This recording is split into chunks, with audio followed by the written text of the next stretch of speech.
A Bíblia Nossa de Cada Dia está começando agora e você é muito bem-vindo para nós meditarmos em mais um capítulo da Palavra do Senhor. Aqui nesse canal, se você é novo, fique sabendo, todos os dias nós meditamos na Palavra do Senhor, nós lemos, compreendemos e aplicamos para as nossas vidas, porque Deus tem sempre algo novo para falar conosco. Vamos começar?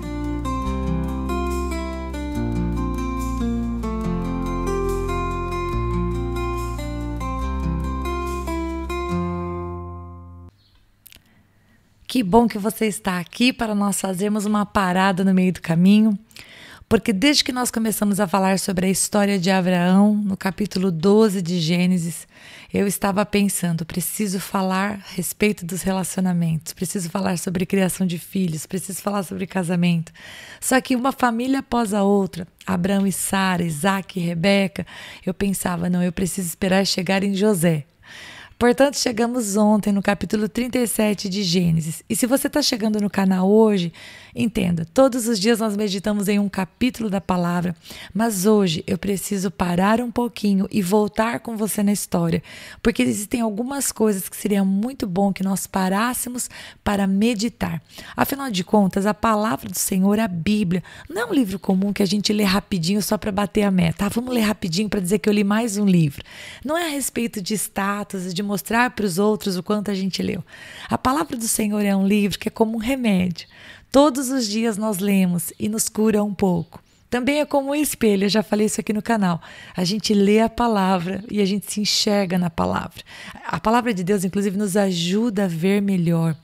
E não é diferente na vida de Abraão e de Sara, de todos os outros personagens da palavra do Senhor.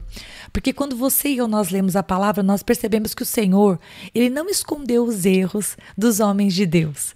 De maneira alguma, o Senhor disse para Moisés e para outros autores, olha, escreve apenas a parte boa, porque eu não quero que eles vejam o quanto meus filhos erraram.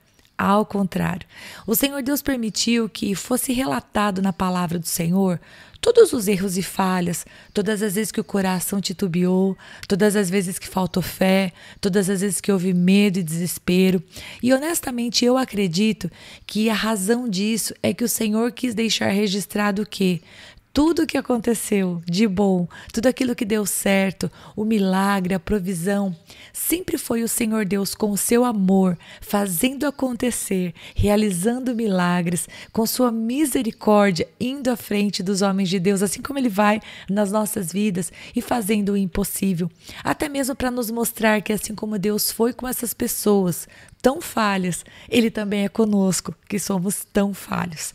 Então, hoje nós vamos nos deter na vida de Abraão e de Sara, mais especificamente entre os capítulos 12 e 23 de Gênesis. Eu não serei tão detalhista buscando versículos e etc, porque você pode fazer isso nos episódios anteriores, você pode buscar por esses capítulos de 12 a 23 e ver nos detalhes. Mas aqui nós vamos extrair aquilo que se refere aos relacionamentos. Inclusive, quando eu estava pensando a respeito de Abraão, de Isaac e de Jacó, veja só. Abraão foi chamado por Deus quando já era casado. Sara aparece para a gente no radar lá em Gênesis capítulo 12, 5. Quando Deus chama Abraão, que era Abrão na época, Sara, que era Sarai na época, já estava no pacote. Então, Abraão conhece o Senhor Deus juntamente com Sara. Diferente de Isaac. Isaac, ele recebeu a sua esposa a sua esposa Rebeca, porque Deus mostrou Rebeca para o homem que Abraão havia mandado para buscar a esposa do seu filho lá junto da sua parentela. Agora, diferentemente, Jacó escolheu Raquel. Nós temos aqui 3 casos específicos, mas a gente não vai se deter nos outros 2. Hoje a gente vai falar de Abraão, alguém que conheceu o Senhor quando já estava casado. E antes de nós entrarmos nos detalhes, eu preciso lembrar você de uma coisa.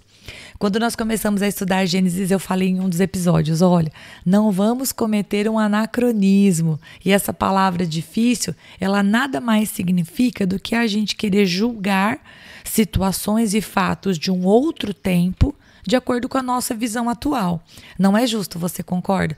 Nós não podemos falar a respeito de algumas decisões que Abraão e Sara tomaram na época, porque aquilo fazia parte da cultura e da época deles. Entretanto, como eu e você, nós olhamos para a palavra e extraímos dela princípios, nós precisamos olhar e pensar, ok, tudo bem, isso não se aplica para aquela época, mas se eu estivesse diante de uma situação parecida, eu poderia agir de uma maneira diferente. É isso que nós vamos fazer. Então, a gente não vai julgar os personagens bíblicos de acordo com a visão da nossa época, porque isso seria muito errado, mas nós vamos aplicar as decisões que eles tomaram à nossa realidade atual. E aquilo que está correto, nós faríamos igual. Mas aquilo que não está bom, nós com certeza buscaríamos fazer diferente. Então, olha, vamos olhar quantas coisas boas nós vimos entre esses capítulos, e óbvio que eu não vou explorar todas essas coisas, senão o podcast vai ficar gigante. Então, vamos ver as coisas boas que Abraão fez, até mesmo Sara, de repente, vai aparecer aqui na história. Olha só, uma das coisas que Abraão fez que foi uma bênção, foi que Abraão intercedeu por seu sobrinho Ló. Quando a cidade em que Ló estava para ser destruída, Abraão entrou em oração. Abraão falou com Deus, pedindo para que a cidade fosse poupada se houvesse justos naquele lugar. Como não havia suficiente, nós sabemos que Deus tirou Ló e a sua família de lá. Mas o que foi que Abraão fez direito? Ele orou pelo seu sobrinho. E vou contar para você, se você não sabe a história. Ló, quando poderia ter escolhido dividir a terra, as campinas, a boa terra irrigada juntamente com o seu tio, ele não fez assim. Ele escolheu toda a terra irrigada para si, todas as campinas, e ele foi morar lá. E o seu tio ficou com uma parte que não era uma parte tão bem irrigada para criar lá os seus animais e tudo mais. Mas ainda que o seu sobrinho Ló tivesse sido, vamos dizer assim, não tão bom com o seu tio no momento de escolher as terras, na hora de dividir as terras, Abraão foi bom e intercedeu diante de Deus por Ló. Então, olha aí o que aprendemos com isso? Devemos orar pelos nossos familiares no geral, mas orar por aqueles que nos abençoam e muitas vezes aqueles que até não nos abençoam muito, mas o nosso papel diante de Deus é um papel de oração. Uma outra coisa positiva que ele fez foi, ele edificou um altar ao Senhor. E o que significava edificar altares ao Senhor? Significava dizer, Deus, eu te amo, eu te escolho como meu Deus, este lugar é teu, o senhorio é teu, vamos andar segundo a tua vontade. Eu e você hoje a gente não precisa mais colocar um monte de pedra uma em cima da outra para dizer isso para Deus. Mas eu e você nós podemos com certeza fazer estas orações, declarar isso com a nossa boca, porque a oração tem poder, as palavras têm poder. E nós podemos dizer, Deus, o meu casamento é teu, a minha casa é tua, Senhor, eu abençoo esses alimentos que eu acabei de comprar. Senhor, por favor, prospera o meu pagamento para que eu consiga dar conta de pagar todas os meus compromissos. Senhor, por favor, abençoa a minha saúde. Senhor, o meu corpo é para te adorar. Me dá saúde para que eu possa te servir no máximo da minha força. Enfim, do mesmo jeito que Abraão edificou altares, você e eu, nós podemos também. Outra coisa, quando Abraão estava diante daqueles reis mais fortes e mais poderosos, ele ia resgatar o seu sobrinho e tudo o que estava com eles, Abraão tomou Deus por seu escudo. Deus apareceu para ele e falou assim, não tenha medo, eu sou o teu escudo. Você e eu, nós podemos da mesma maneira, quando estivermos diante de situações maiores do que nós, confiarmos que Deus é o nosso escudo. Se você tem feito altares ao Senhor, se você tem feito, não altares de altar, hein, gente, não aquela coisa de por copo com flor, vela, hein? Em nome de Jesus, que você esteja entendendo o que é fazer altares. Fazer altares significa você adorar o Senhor e declarar que a sua vida, tudo aquilo que Ele te deu, te pertence. Isso é um altar de adoração. A gente não precisa mais fazer um altar colocando fotos e velas e flores para atrair a presença de Deus, ok? Você não precisa fazer isso, você pode olhar na Bíblia, que a Bíblia não vai te ensinar dessa maneira, ok? Então, ele confiou em Deus para ser o seu escudo. E toda vez que eu e você nós estivermos diante de uma situação na nossa vida que parece uma grande batalha e que os inimigos são mais fortes que nós vamos também contar com o Senhor para ser o nosso escudo. E por último, dentre as coisas que Abraão fez e que eu julgo que são uma bênção, são um exemplo para nós, um dia o Senhor pediu que ele entregasse aquilo que mais lhe custava. Como assim o que mais lhe custava? O seu filho Isaque. O Senhor Deus colocou à prova o coração dele. Obviamente, Nós sabemos, não foi isso que aconteceu.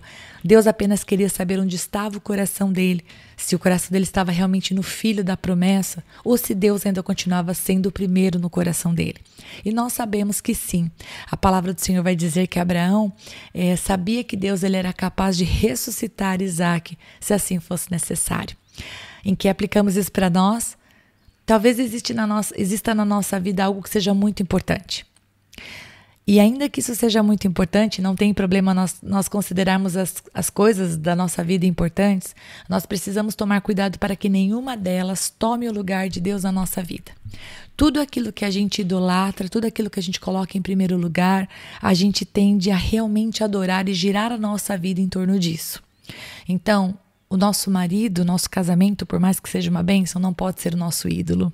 Os nossos filhos, por mais que sejam, vamos dizer assim, uma alegria do nosso coração, e a gente dedica a nossa vida para que eles sejam amados, abençoados e apontados para Deus, eles não podem ser nosso ídolo, eles não podem estar no trono do nosso coração.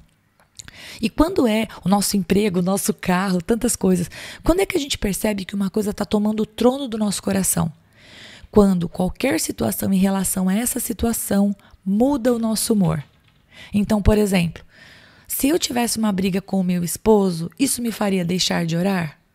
Essa é uma pergunta muito importante. Sim, Rita, porque eu estou nervosa com meu marido, eu não vou falar com Deus. Oi? Você está me escutando? Você está escutando esse pensamento na sua cabeça? Então, eu tenho um problema com os meus filhos, eu não oro, eu não falo com Deus. Eu tenho um problema financeiro, eu não oro, eu não falo com Deus. O meu relacionamento é cortado com Deus quando alguma coisa não está boa na minha vida. Se isso acontece com você, eu quero que você vá falar com o Espírito Santo. Não me escute, vai falar com o Espírito Santo para ver se o que eu estou falando não procede da palavra. Tudo aquilo que controla as suas emoções, seus pensamentos e as suas ações está no trono do teu coração. Quem precisa estar no trono do meu coração e do seu é o Senhor.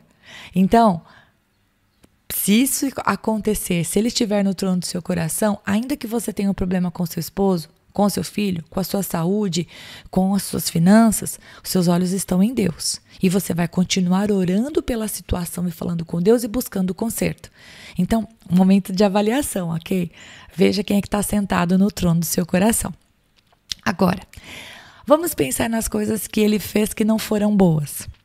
A palavra de Deus nos mostra que por duas vezes é relatado na palavra do Senhor que ele mentiu para se proteger. Gênesis 12, de 10 a 20 e Gênesis 20 vai mostrar que em duas situações Sara mentiu, Abraão mentiu dizendo que ela era sua irmã. E por que ele soltava essa mentira? Bom, na verdade ela era uma meia verdade, ou seja, uma grande mentira. Gênesis 20, 12 diz que ela era realmente filha do mesmo pai de Abraão, mas com outra mulher. Portanto, sim, eles eram meio irmãos. Só que por que ele dizia, quando ele chegava nos lugares, que ela era irmã dele?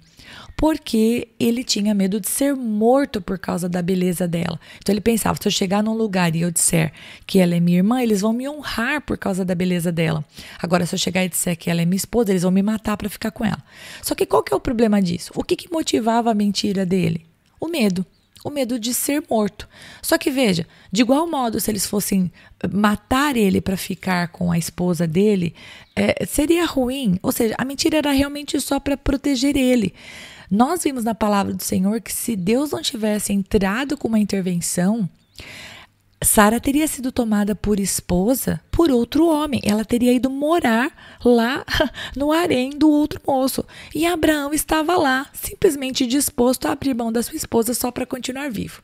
Ok, nós não podemos julgar ele para não cometer um anacronismo, mas a gente pode pensar o que a mentira faz na nossa família. Todas as vezes que nós tentamos mentir para sustentar uma realidade, seja por medo, para nos proteger, por covardia, porque às vezes a gente mente porque não quer enfrentar a verdade. Todas as vezes isso vai trazer uma consequência. E a consequência não é boa. Parece que a mentira dentro dos lares, quando você mente para o seu cônjuge, quando você combina uma mentira, né? O marido e a esposa combinam uma mentira para falar para uma pessoa para quem eles estão devendo, ou para a sogra, para o sogro, para o cunhado. Todas as vezes que a gente coloca uma mentira por escudo, nós estamos fazendo com que o pai da mentira, João 8,44, fala que o inimigo é o pai da mentira. E que aqueles que são filhos dele, né? Filhos dele vivem debaixo dessa mentira. É como se a gente estivesse trazendo uma capa do inimigo sobre nós e dizendo, ok, eu vou sustentar esta mentira me protegerá. Você está entendendo? A mentira que ele contou juntamente com sua esposa tinha a intenção de proteger. Só que a mentira nunca protege. Então, vamos lá, sendo rápidos. Se você já mentiu para se proteger, existem coisas que foram feitas no passado e não dão para ser desfeitas, né? Não dá para ser desfeita, já passou. Mas você pode hoje, escutando esse podcast, decidir que a mentira não faz mais parte da sua casa. Você não mente para o seu esposo, você não mente para sua esposa. Isso talvez tenha que gerar em você algumas mudanças de comportamento, porque antes você estava acostumado a agir errado e mentir para encobrir o seu erro. Agora, se você não vai mentir, mas você vai continuar agindo errado, você vai ter um problema. Então, talvez seja um momento aí de você se achegar mais perto de Deus, para que as suas atitudes elas se ajustem àquilo que precisa ser. Por exemplo, vou dar um exemplo bem bobão, que não é verdade. É exatamente o contrário. Imagina que eu fosse uma mulher muito gastona e eu e meu marido nós temos um objetivo financeiro para ser alcançado como família.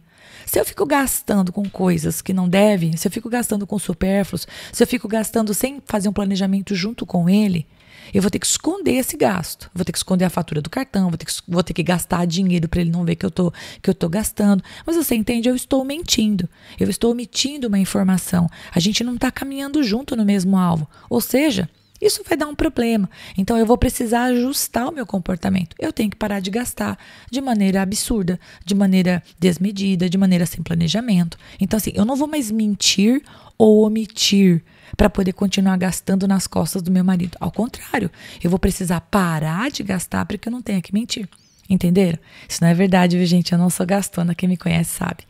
A outra coisa, Abraão e Sara buscaram o sucesso com as suas próprias forças, porque Deus não estava trazendo o resultado da oração.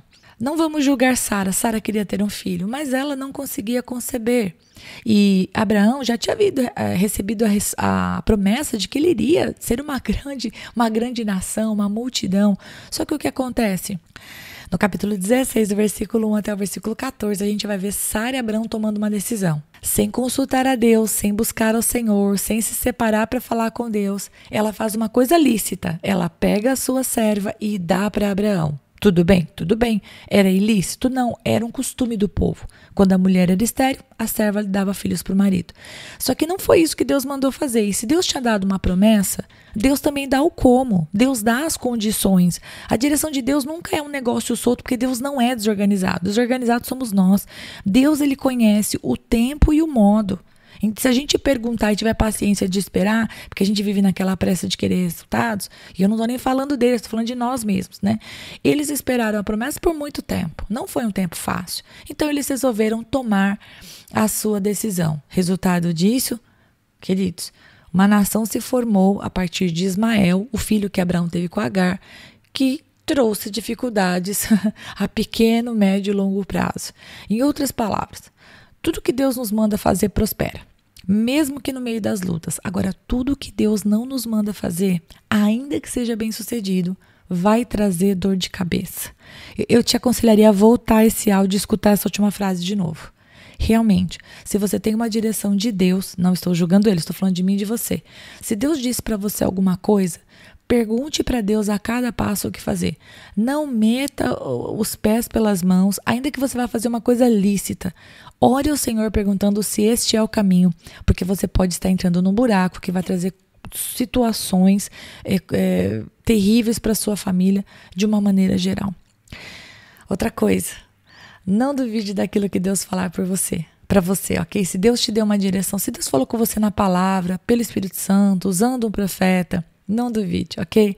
Ele já tinha falado 2 vezes, né? Aliás, Deus ele fala 2 vezes que daria um filho para Sara também. Ele fala lá em Gênesis 18:10 para Abraão e depois ele vai falar para a própria Sara. E Sara ri, não vamos julgá-la, você e eu riríamos igualzinho. Aliás, Deus já fala que o nome do menino seria Isaac, né? Que significa riso, aquele que ri, ela ri, enfim. Então assim, se você tem uma direção de Deus, não duvide. Quando eu falo de direção de Deus, eu falo em todos os sentidos. Se algum dia o Senhor te deu um dom e um talento e você faz alguma coisa na casa do Senhor, não desista por causa de outros, não desista por causa das dificuldades que aparecem no meio do caminho. Deus tem uma promessa, Deus tem um projeto, Deus tem uma direção para você. Se apegue nessa palavra de Deus e caminhe. Ele vai mostrar para você a direção enquanto você caminha. Agora é o seguinte, lidando com aquilo que fizemos fora da vontade do Senhor. Sim, Sara deu uma serva para Abraão. Sim, ela engravidou. Ok, agora temos um filho. E aí, o que fazemos com esse filho? Na época de Abraão, ele tomou a decisão que ele poderia ter tomado. Sim, em um dado momento ele despediu Ismael. E ele não fez isso somente com Ismael, não. Ele fez isso com todos os outros filhos que ele teve. Ele os mandou para longe de Isaac. Nos dias atuais não funcionam assim. Um filho é uma responsabilidade. Um filho é algo maravilhoso. Inclusive, tem um dos versículos que eu mais gosto para a criação de filhos, que é um que está lá em Provérbios. Provérbios capítulo 1, versículo 8, fala assim: meu filho, ouça o ensino de seu pai e não despreze a instrução de sua mãe. Esse versículo é o meu versículo preferido para educação de filhos. Sabe por quê? Porque ele mostra que tanto o pai quanto a mãe são responsáveis pela educação do filho. E eu gosto muito disso. Pensar que o pai e a mãe, eles têm que instruir e têm que educar, e eles têm que andar em unidade. E daria para eu falar muito mais sobre isso, mas o podcast já está ficando gigante. Então, onde eu quero chegar com você?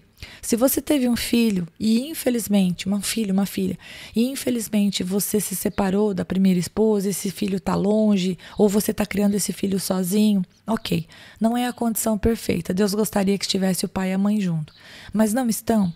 Então, vocês vão fazer o máximo para amar e educar. Não é justo essa criança passar por situações difíceis porque os pais têm problemas, porque a família tem problemas, porque tem rixa, porque tem disputa. Se você teme a Deus, espero que eu esteja falando com pessoas que amam e temem a Deus. Se você teme a Deus, entenda uma coisa: essa criança não tem culpa das decisões tomadas. Portanto, ela deveria ser amada, ensinada no Senhor e não abandonada. Pagar a mensalidade da escola, enviar o dinheiro da pensão para não ser preso, não é o suficiente. Agora, também se você cria o seu filho sozinho, ou a sua filha sozinha porque o pai abandonou, eu quero dizer uma coisa. A palavra do Senhor diz que o Senhor é o teu marido. E eu posso depois pegar a referência e colocar nos comentários, ou algum de vocês coloca, vocês são espertinhos. O Senhor é o teu marido, você vai caminhar com o Senhor e você vai fazer o melhor por essa criança, porque sim. Veja, Abraão, quando conheceu a Deus, já estava com Sara. Eles saíram de uma terra idólatra, né? Ur não era um lugar que temia e buscava a Deus. Portanto, quando ele conheceu o Senhor, ele passou por um processo de realmente deixar para trás, não apenas a sua terra e a sua parentela, mas aquilo que estava dentro do seu peito. A gente costuma brincar, né? É mais fácil tirar uma pessoa do lugar onde ela mora do que o lugar que ela mora de dentro da pessoa. Para onde a gente vai, a gente leva os nossos costumes. E tirar os costumes, tirar aquilo que está dentro de nós é mais difícil. Então, nós vamos parando por aqui. Lide com as situações que você fez, as decisões que você tomou. Não deixe para trás, não deixe sem resolução aquilo que você fez. Pode ser um filho, pode ser um empréstimo, pode ser uma conta, pode ser uma dívida. Resolva as situações. Resolva. Seja adulto, seja maduro, seja um homem e uma mulher de Deus. Peça perdão para quem precisa pedir. Tudo aquilo que você fez, que você sabe que você pisou na bola. Não haja como se Deus tivesse problema de memória, e as pessoas também, né? E se fosse para aplicar, é assim que eu aplicaria. E olha, posso dizer, nós não podemos fazer como Abraão. Para finalizar, 1 Timóteo 3:2 vai dizer que nós devemos ser esposa de uma mulher só, ou, né, mulher de um só esposo. Que eu e você, nós possamos cuidar do nosso casamento como algo importante. Não é porque outra pessoa teme a Deus e você pensa assim, ela nunca vai me abandonar porque ela fez um voto diante do Senhor, e vice-versa. Não é justo você tratar outra pessoa mal, fazendo com que ela sinta vontade de te deixar todos os dias, sendo que ela não vai fazer isso só porque ela teme a Deus. Ninguém merece passar por essa vida desse jeito. Então, trate bem o seu esposo e a sua esposa. Além do que, Hebreus 13:4 diz que o Senhor, ele é tanto contra o adultério, quanto ele é contra a fornicação, que é a intimidade fora do casamento, né? Santo é o matrimônio. Então, se santo é o matrimônio para o Senhor, Eu e você que somos casados, precisamos tratar isso como santo.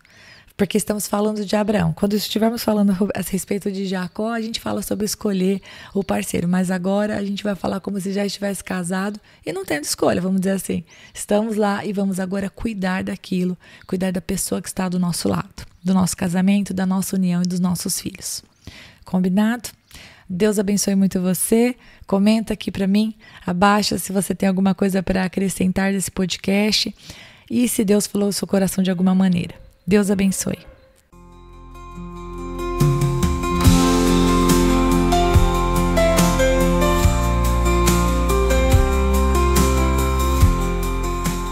E se você ficou até agora, não vai embora não. Agora é hora de você curtir, comentar, compartilhar esta palavra, porque se ela abençoou você, ela pode abençoar outra pessoa também. E lógico, se inscreva no canal, ative o sininho, assim você não perde os próximos episódios. Deus te abençoe e até lá!